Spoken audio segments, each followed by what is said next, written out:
Hello all welcome back to Victory Exams Academy. நம்ம free Tamil test பேட்ச்க்கான answers videos வந்து ரெகுலராக நம்ம பார்த்துட்ருக்கோம். ஸோ அந்த வகையில் இன்றைக்கி பார்க்கக்கூடிய போர்ஷன்ஸ் என்ன அப்படின்னு பார்த்தீங்கன்னா 8th வந்து 5th இயரும் 6th இயரும் ஏற்கனவே ஷெடியூல் கொடுத்துருந்தோம். ஸோ அதுக்கான கொஷின்ஸ் வித் ஆன்சர் இன்றைக்கி நம்ம பார்க்க போகிறோம். இதை நீங்கள் ரிவிஷன் பாயிண்ட் ஆஃப் வியூவில் நீங்கள் யூஸ் பண்ணிக்கலாம்.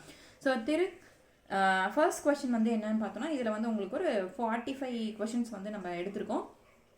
திருக்கேதாரத்தின் ஆசிரியர் ஃபர்ஸ்ட் கொஸ்டின். ஸோ ஆப்ஷன்ஸ் பார்த்தீங்கன்னா உங்களுக்கு சுந்தரர், திருநாவுக்கரசு, திருஞான சம்பந்தர் அப்படின்னு கேட்டிருந்தோம். So option A is right answer, Sundarar. அடுத்தது செகண்ட் கொஸ்டின், சுந்தரரின் தேவாரம் 12 திருமுறைகளுள் எந்த திருமுறையாக வைக்கப்பட்டுள்ளது? ஸோ தேவார பாடல் வந்து சுந்தரரோட திருமுறையில் எத்தனாவது திருமுறையா இருக்கு? 8ஆம் திருமுறையா, 7ஆம் திருமுறையா, 6ஆம் திருமுறையா, 5ஆம் திருமுறையா அப்படின்னு கேட்டிருந்தோம். So option B is right answer, 7ஆம் திருமுறை. சுந்தரின் தேவாரம் 12 திருமுறைகளில் வந்து 7ஆவது திருமுறையா வந்து வச்சிருக்காங்க. அடுத்து தேவார நூலை தொகுத்தவர் யாரு? அப்பர், திருநாவுக்கரசர், சுந்தரர், நம்பியாண்டார் நம்பி. ஸோ தேவார நூலை வந்து தொகுத்தவர் நம்பியாண்டார் நம்பி. Option D is right answer. Next fourth question, உயிர்கள் அனைத்தையும் இசைவிப்பது எது? கடவுளா, உலகமா, இசையா, தமிழா? ஸோ இசைவிப்பது அப்படின்னு அதுலேயே வந்துருச்சு. ஸோ வந்து உயிர்களை இசைவிப்பது இசை. So option C is right answer. அடுத்து கொஸ்டின் நம்பர் 5, முழவு கூட்டல் அதிர என்பதை சேர்த்தெழுதுக. முளவதிர. ஸோ முல வா வரணும், வா டி வரணும். ஸோ இவ்வு கூட்டல் இந்த ஊ வந்து என்னமா வரும்? முளவதிர அப்படின்னு வந்துடும்.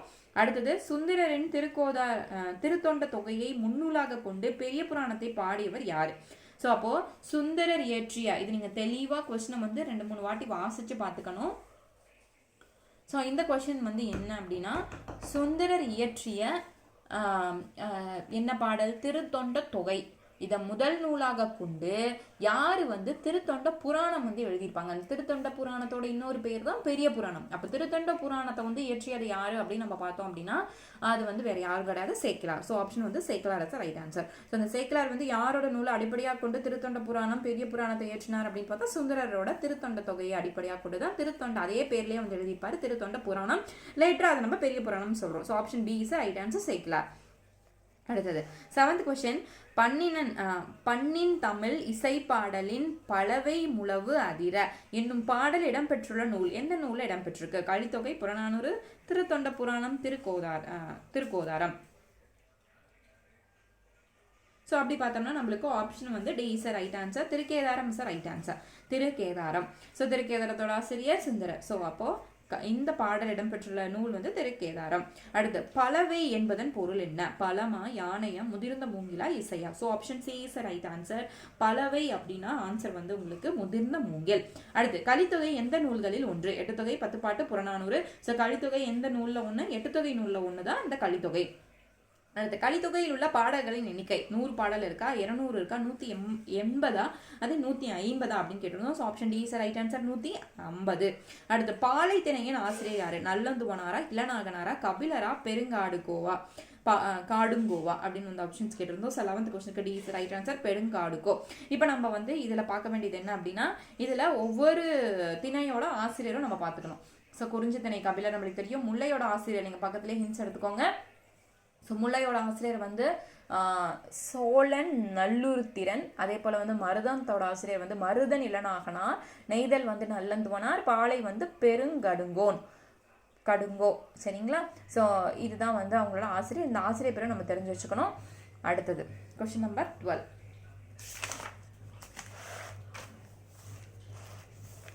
நெய்தர் கலிப்பாடல்களை இயற்றியவர் யார்? நெய்தர் கலியின் பாடல்களை இயற்றியவர் நெய்தலோட ஆசிரியர் இருப்பதை நம்ம பார்த்தோம். ஸோ நல்லந்துவனார். ஸோ 12th கொஸ்டினுக்கு ஏ இஸ் ரைட் ஆன்சர். அடுத்து ஆற்றுதல் என்பது டாஸ் உதவுதல். ஆற்றுதல் என்பது யாருக்கு உதவுறது? வறியவர்களுக்கா, அன்புடையாருக்கா, சான்றோருக்கா, ஒன்றளந்தவருக்கா? ஸோ அப்படின்னு பார்த்தோம். Option D is right answer, ஒன்று அளந்தவர்களுக்கு உதவுதான் ஆற்றுதல் அப்படின்னு நம்மளுக்கு டெக்ஸ்டோட மீனிங் தான் இது வந்து இல்லை கொஸ்டினாக கேட்டிருந்தோம். அடுத்தது பொறை என்பதன் பொருள் என்ன? மறவாமை, பகைவர், பொறுமை, அறிவாமை அப்படின்னு கேட்டிருந்தோம். ஸோ 14th கொஸ்டினுக்கு வந்து ஆன்சர் வந்து பார்த்தீங்க அப்படின்னா பொறுமை. பொறைனாலே பொறுமை அப்படின்னு தான் அர்த்தம். அடுத்து 15th கொஸ்டின், கிளை என்பதன் பொருள் என்ன? கிளைனா மறவாமையா, உறவா, உறவினரா, சான்றோரா? இப்போ வந்து கிளை அப்படிங்கிறது வந்து நம்ம டைரக்டா இதை வந்து உறவினர்னு சொல்லுவோம். உறவு கிடையாது, உறவினர்கள். அப்போ கிளை அப்படின்னா உறவினர்கள். மாற்றி உறவுன்னு போற்றக்கூடாது. உறவு வேற, ஒருவரிடம் ஒருவர் இருக்கிறது தான் உறவு. உறவினர்கள் அப்படின்னா நம்ம சொந்தக்காரங்க எல்லாத்தையும் சொல்றது உறவினர்கள். ஸோ ஆப்ஷன் வந்து சி இஸ் ரைட் ஆன்சர். அடுத்து நாட்டுப்புற கைவினை கலைகள் மொத்தம் எத்தனை பற்றி இப்பாடத்தில் விளக்கப்படுகிறது? நாட்டுப்புற கைவினை கலைகள் நிறைய இருக்கு. அதுல இந்த பாடத்துல அதாவது நம்மளுக்கு கொடுத்துருக்கக்கூடிய டெக்ஸ்ட்ல 8th வந்து நம்மளுக்கு எத்தனை கலைகள் வந்து விளக்கப்பட்டிருக்கு அப்படின்னு நம்ம பார்த்தோம்னா, ஸோ 16th கொஸ்டினுக்கான ஆன்சர் வந்து 6. ஸோ மொத்தம் 6 கைவினை கலைகளை வந்து விளக்கியிருக்காங்க. அது என்னென்ன அப்படின்னு பார்த்தா, ஃபர்ஸ்ட் வந்து மண்பாண்ட கலைகள், அடுத்து வந்து சுடுமண் சிற்பங்கள், அதை தான் நம்ம டெரக்கோட்டா அப்படின்னு சொல்லுவோம். அது அடுத்து மூங்கில் கைவினை பொருட்களை எப்படிலாம் மூங்கில கொண்டு எப்படி கைவினை பொருட்கள் செய்யலாம், என்னென்ன செய்யலாம் அப்படிங்கிறது. அடுத்து கோரைப்பாய், அடுத்து வந்து பனையோலை, அடுத்து 6வது வந்து பரம்பு கலை. ஸோ இந்த 6 தான் வந்து கைவினை கலைகளாக வந்து நம்மளோட பாடத்தில் வந்து விளக்கப்பட்டிருக்கு. ஸோ மொத்தம் 6. So option D is right answer. அடுத்து அகழாய்வில் பானை ஓடுகள் கிடைத்துள்ள இடம். ஸோ இதுவுமே நீங்கள் பார்த்துக்கணும், எந்தெந்த பொருள்கள் எந்தெந்த இடங்கள்ல கிடைச்சிருக்கு. பானை ஓடுகள் எந்த இடத்துல கிடைச்சிருக்கு? மதுரையா, ஆதிச்சநல்லூரா, சிந்து சமவெளி அப்படின்னு பார்த்தா option C is right answer. Sindhu சமவெளியில தான் நம்மளுக்கு பானை ஓடுகள் வந்து கிடைச்சிருக்கும்.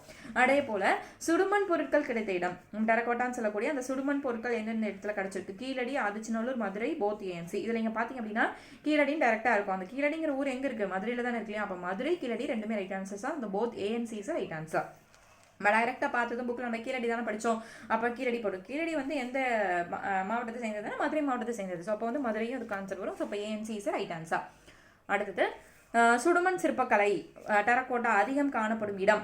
ஸோ எந்த இடம் அப்படின்னு பார்த்தா கிராமமா, காடா, கிராமங்கள் நம்ம எல்லா இடங்களும் சொல்லலாம். அப்படி பார்க்கும்போது நம்ம கிராம கோயிலில் தான் அதிகமாக வந்து இந்த சுடுமண் சிற்பங்கள் கண்டு எடுத்திருக்கோம். அந்த சிலைகளை வடிவமைக்கிறதுக்கு அந்த டெரக்கோட்டா வந்து அவங்க யூஸ் பண்ணியிருப்பாங்க. இப்போ சுடுமண் சிற்பக்கலை அதிக பயன்படுத்தப்பட்ட இடம் அப்படின்னு பார்த்தா, கண்டெடுக்கப்பட்ட இடம் பார்த்தா கிராம கோயில்கள். அடுத்த கொஸ்டின் நம்பர் 20, கூம்போடு மீப்பாய் கலையாது என்னும் பாடல் இடம்பெற்றுள்ள இடமா இருக்கட்டும் இல்லை செய்யுளா இருக்கட்டும் நூல். அப்போ இந்த பாடல் வரிகள் எந்த நூல் இடம்பெற்றிருக்கு? அகநானூறா, புறநானூறா, கலித்தொகையா, நன்னெறியா அப்படின்னு கேட்டிருந்தோம். ஸோ 20th கொஸ்டினுக்கான ஆன்சர் வந்து பார்த்தோம் அப்படின்னா B is right answer, Purananuru. So புறநானூறுல இருந்து தான் இதை எடுத்திருப்பாங்க. ஸோ இது வந்து இந்த கைவினை கலைகளில் இந்த பாய்களை, அதாவது கோரை பாய்களுக்கான எடுத்துக்காட்டா புறநானூறுல ஏற்கனவே பேசப்பட்டிருக்கும் அப்படிங்கிறத அதை எடுத்துக்காட்டா சொல்லியிருப்பாங்க. கூம்போடு மீப்பாய் கோரப்பாய்கள் கலையாது அப்படிங்கிற அந்த வாக்கியம், அந்த வரிகள் வந்து இடம்பெற்றுள்ள நூல் வந்து புறநானூறு. அடுத்து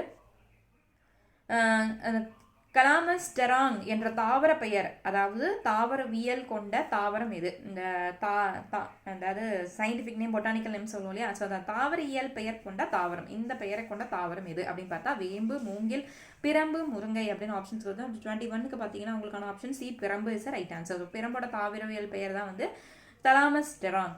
அடுத்து ஒன்றோடு ஒன்று மோதி இசைக்கப்படுபவை எது? தோல் கருவியா, நரம்பு கருவியா, கஞ்ச கருவியா அப்படின்னு பார்த்தா option C is right answer. So ஒன்றோடு ஒன்று மோதி ஒளியை எழுப்புவது இல்லை இசைக்கப்படுவது அப்படின்னு பார்த்தா அது வந்து கஞ்ச கருவிகள் தான். ஸோ அது கஞ்ச கருவிகளுக்கு எடுத்துக்காட்டாக நம்ம சொல்லக்கூடியது வந்து என்னென்ன சொல்லலாம்? சாலரா மற்றும் சேகண்டி, இதெல்லாம் வந்து அந்த கருவிகளுக்கு எடுத்துக்காட்டாக சொல்லலாம். அந்த எடுத்துக்காட்டு ரொம்ப முக்கியம். அப்போ வந்து தோல் கருவிகள்லாம் என்னென்ன? முழவு மற்றும் முரசு. அதே போல் நரம்பு கருவிகள்லாம் வந்து யாழ் மற்றும் வீணை. காற்று கருவிகள் அப்படின்னா குழல் மற்றும் சங்கு. ஸோ அந்த 4மே நம்மளுக்கு வந்து தெரிஞ்சுக்கணும். சரிங்களா? அடுத்தது குழலினிது யாழினிது இவ்வடிகள் இடம்பெற்றுள்ள இடம் எந்த நூலில் இடம்பெற்றிருக்கு? ஆத்திச்சுடியிலையா, நன்னெறியிலையா, இல்லை தேவாரமா, திருக்குறளா? ஸோ இது வந்து நம்மளுக்கு பார்த்தாலே நம்மளுக்கு தெரிஞ்சிடும், இது வந்து திருக்குறள் தான். ஸோ குழலினிது யாழினிது என்னும் நூல் இடம்பெற்றுள்ளது எந்த நூலில்? திருக்குறளில். அடுத்து இசைக்கருவிகளின் வகைகள், எத்தனை இசைக்கருவிகள் இருக்கு அப்படின்னு பார்த்தோம்னா 4 இசைக்கருவிகள் இருக்கு. இது நீங்கள் 2 விஷயம் நல்லா தெரிஞ்சுக்கணும். இசையின் வகை அப்படின்னு கேட்டால் இசை வந்து 2 வகைப்படும். சரிங்களா? அந்த 2 வகை அப்படிங்கிறத நம்ம என்ன எப்படி சொல்கிறோம் அப்படின்னா, இசை அப்படின்னா அது வந்து குரல் வழி விருந்து, அதே போல் வந்து கருவிழி இசை அப்படின்னு நம்ம 2 சொல்லலாம். வக்கல் அண்ட் இன்ஸ்ட்ருமெண்டல் 2 சொல்லலாம். அதே போல் வந்து இப்போ வகைகள் அப்படின்னு பார்த்தா 4 வகைகள் இசைக்கருவியின் வகைகள். நம்ம ஏற்கனவே பார்த்தோம்ல, தோல் கருவிகள், நரம்பு கருவிகள், அதே போல் வந்து காற்று கருவிகள், அதுக்கப்புறம் கஞ்ச கருவிகள் அப்படின்னு சொல்லி வந்து 4 வகை வந்து பார்த்துருக்கோம். ஸோ இப்போ இசைக்கருவிகள் மொத்தம் 4 வகைப்படும். So option A is right answer. 25th question, கஞ்ச கருவிகள் இவற்றுள் எது? நம்ம ஏற்கனவே பார்த்துட்டோம். சுழல், வீணை, முரசு, சாலரா அப்படின்னு பார்த்தோம். ஸோ சாலரா தான் இதில் answer. So option D is right answer. சாலரா மற்றும் சேகண்டி இது 2மே வந்து நம்ம கஞ்ச கருவிகளில் வரும். இந்த கஞ்ச கருவிகள் தான் ஒன்றோடு ஒன்று சேர்த்து மோதும் போது இசையை எழுப்பக்கூடிய கருவிகள். இதோட உங்களுக்கு வந்து 5th இயரோட கொஸ்டின்ஸ் வந்து முடியுது. அடுத்த கொஸ்டின் நம்பர் 26 வந்து வளம் பெருகுக என்னும் நூலின் ஆசிரியர் யாரு? ஸோ சேரம் அனாத்தனியான சமதரா தெரியவில்லை. ஸோ வளம் பெருகுக அந்த நூலோட ஆசிரியர் வந்து நம்மளுக்கு தெரியவில்லை. So option A is right answer. Thagadur என்பது தற்போது எதை குறிக்கிறது? அதாவது இப்போ இருக்கக்கூடிய இடத்துல தகடூர் அப்படிங்கிறது எந்த இடத்த வந்து குறிக்கிறது? காஞ்சிபுரமா, மதுரையா, தர்மபுரியா, கூடலூரா அப்படின்னு பார்த்தா 27th ஆன்சர் வந்து C is right answer, Dharmapuri. So Thagadur அப்படிங்கிறது தா இப்படிங்கிற ஹின்ஸ் வச்சுக்கலாம், தருமபுரி. அடுத்து வெளியே என்பதன் பொருள் என்ன? செழித்த, அஞ்சு, ஓசை, வருவாய். ஸோ 28க்கு வந்து option B is right answer. வெளியே அப்படின்னா அஞ்சு, பயந்து அப்படிங்கிற பொருள் வரும். வளம் பெருகுக எந்த மன்னனின் புகழ் பாடுகிறது? சேர மன்னனா, சோழ மன்னனா, பாண்டியனா, அதே போல வைணவம், அது கேட்டிருந்தோம். ஸோ அப்போ 29க்கு வந்து ஆப்ஷன் ஏ ரைட் ஆன்சர். வளம் பெருகுகளை வந்து சேர மன்னனோட புகழ் தான் வந்து ஃபுல்லாக வந்து சொல்லியிருப்பாங்க. அடுத்து மலைச்சோறு என்னும் கட்டுரையிலிருந்து மலைச்சோறு அப்படிங்கிற அந்த பாடல் எந்த கட்டுரையிலிருந்து எடுக்கப்பட்டுள்ளது? மலை, அமுதம், வழிபாடு, தெய்வம் அப்படின்னு ஆப்ஷன்ஸ் கொடுத்திருந்தோம். ஸோ இது வந்து எந்த கட்டுரையிலிருந்து எடுக்கப்பட்டது அப்படின்னு பார்த்தோம்னா 30க்கு வந்து option C is right answer, வழிபாடு. அப்போ மலைச்சோறு என்னும் பாடல் வந்து வழிபாடு என்னும் கட்டுரையிலிருந்து எடுக்கப்பட்டுள்ளது.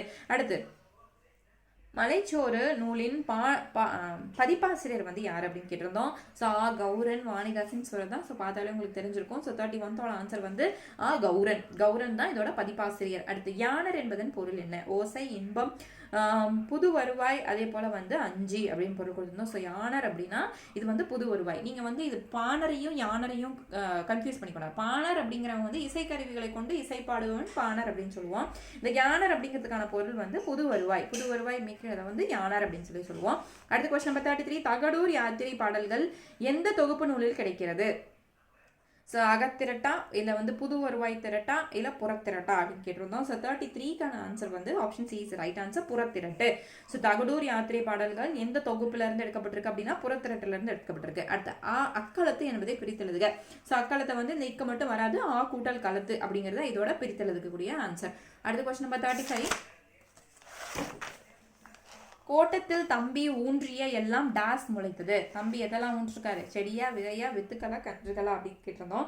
ஸோ தோட்டத்தில் விதைத்த 35th கொஸ்டினுக்கான ஆன்சர் வந்து சி, வித்துக்கள். ஸோ விதைகள், இது ரெண்டுமே சிமிலராக தான் இருக்கும், ரெண்டுமே ரைட் ஆன்சர் தான். ஸோ வித்துக்கள் நம்மளுக்கு டெக்ஸ்ட்ல வந்து எப்படி கொடுத்துருப்பாங்கன்னா வித்து அப்படின்னு தான் கொடுத்துருப்பாங்க. அதோட பொருளை வந்து நம்ம பார்க்கக்கூடாது. ஸோ டைரக்டா என்ன கொடுத்துருக்காங்களோ அதான் எழுதணும். ஸோ தோட்டத்தில் தம்பி ஊன்றிய எல்லாம் டாஸ் முளைத்தது அப்படின்னா வித்துக்கள் எல்லாம் முளைச்சிருச்சு. அடுத்த கொஸ்டின் நம்பர் 36, வன்புகழ் மூவர் தன்புலில் வரைப்பு என்று குறிப்பிடும் நூல் இது? 8 தொகை, தொல்காப்பியம், 10 பாட்டு. என்ன வரிகள்? வன்புகழ் மூவர் தன்பொழில் வரைப்பு அப்படிங்கிற அந்த வரிகள் இடம்பெற்றுள்ள நூல் எது அப்படின்னு பார்த்தோம்னா ஸோ தொல்காப்பியத்துல தான் இடம்பெற்றிருக்கோம். So option B is right answer. அடுத்து சேரர்களின் நாடு எது அப்படின்னு கேட்டிருக்கோம். ஸோ இதுல வந்து நீங்க பார்க்க வேண்டியது 2 தெளிவான ஃபேக்டை வந்து பார்க்கணும். ஸோ சேரர்களின் நாடு அப்படின்னு கேட்டால் அது வந்து குடநாடு, சேரர்களின் தலைநகரம் கேட்டால் அது வஞ்சி. இது ரெண்டையும் கன்ஃபியூஸ் பண்ணிருக்கூடாது. ஸோ கொஸ்டின் நம்ம என்ன கேட்டிருக்கோம்? சேரர்களின் நாடு அப்படின்னு கேட்டிருக்கோம். ஸோ ஆன்சர் வந்து குடநாடு. வஞ்சி வந்து சேரர்களின் தலைநகரம், அப்போ குடநாடு. அடுத்து குடநாடு. அடுத்து சேரர்களின் கொடி. ஸோ சேரர்களின் கொடியில் என்ன இது வந்து பொறிக்கப்பட்டிருக்கும், என்ன உருவம் வந்து பொறிக்கப்பட்டிருக்கும்? 38க்கான ஆன்சர் வந்து option C is right answer. சேரர்களின் கொடி வந்து விற்கொடி, வில் இருக்கும் இல்லையா? ஸோ விற்கொடி அப்படின்னு நம்ம சொல்லுவோம். அது அம்பு கொடின்னு சொல்ல மாட்டோம், வில்லம்பு தான் இருக்கும், ஆனால் நம்ம அந்த அம்பு கொடின்னு சொல்ல மாட்டோம். ஸோ சேரர்களின் கொடி எது அப்படின்னு கேட்டால் அது வந்து வில் கொடி தான். சரிங்களா? அடுத்து கொங்கு மண்டல சதகம் என்னும் நூலின் ஆசிரியர் யாரு? ஸோ அமரகாவியாவா, இல்லை கார்மேக கவிஞரா, தொண்டையனாரா, இல்லை பிருந்தாவா அப்படின்னு சொல்லி கேட்டிருந்தோம். ஸோ 39க்கு பார்த்தீங்கன்னா கார்மேக கவிஞர் option B is right answer. அடுத்து 40th கொஸ்டின், பழங்கால விலையை கணக்கிட அடிப்படையாக அமைந்தது எது? பழங்கால விலையை கணக்கிட வந்து அவங்க உப்பு, நெல், பருப்பு, எண்ணெயை வச்சா கணக்கிட்டு இருப்பாங்க அப்படின்னு கேட்டால் ஸோ அவங்க வந்து நெல்லை வச்சு அந்த விலையை வந்து கணக்கிட்டு இருப்பாங்க. So option B is right answer. பழங்கால விலையை கணக்கிட அடிப்படையாக அமைந்தது நெல். அடுத்த கொஸ்டின் நம்பர் 41, தமிழகத்தில் மஞ்சள் சந்தை நடைபெறும் ஊர் எது? சின்னால்பட்டி, திருப்பூர், மதுரை, அதே போல ஈரோடு. ஸோ மஞ்சள் சந்தை அப்படின்னாலே தமிழகத்துல வந்து நீங்க டைரக்டா போடுறது வந்து 41க்கு டி தான், ஈரோடு இஸ் ரைட் ஆன்சர். அடுத்து பின்னலாடை நகரமாக விளங்குவது, நமக்கு இதுக்கு சந்தேகமே வேணாம், 42க்கு வந்து B is right answer, Tiruppur. அடுத்து 43வது, நேதாஜி ஆயத்த ஆடை பூங்கா மாவட்டத்தில் உள்ளது? கரூர், திண்டுக்கல், அதே போல வந்து திருப்பூர், சென்னை. ஸோ 43க்கான ஆன்சர் வந்து உங்களுக்கு C is right answer, Tiruppur. So அந்த திருப்பூர் ஆடை பூங்கா, அதே போல வந்து பின்னல் ஆடை அப்படின்னாலே அதுக்கு நம்ம வந்து திருப்பூர் தான் டைரக்டா போட போறோம். அடுத்து விகார புணர்ச்சி எத்தனை வகைப்படும்? ஸோ விகார புணர்ச்சியின் வகைகள் அப்படின்னு பார்த்தா ஏ இஸ் ரைட் ஆன்சர். 3 வகைப்படும். அவை என்னென்ன? என்னென்னு பார்த்தோம்னா தோன்றல், திரிதல்.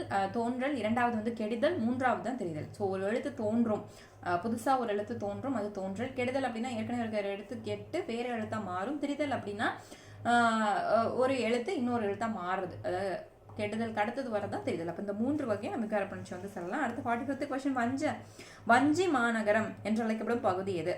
விருதுநகர், தூத்துக்குடி, நாமக்கல், கரூர். ஸோ 45க்கு வந்து option C is right answer. So options வந்து உங்களுக்கு விருதுநகர், தூத்துக்குடி, நாமக்கல், கரூர் அப்படின்னு கொடுத்துருக்கோம். ஸோ இதில் வந்து option D is right answer. So Vanji மாநகரம் அப்படின்னாலே அது வந்து நம்ம கரூர் தான் சொல்லுவோம். So option D Karur is right answer. So இதோட உங்களுக்கு வந்து 45 கொஷின்ஸ் வந்து முடியுது.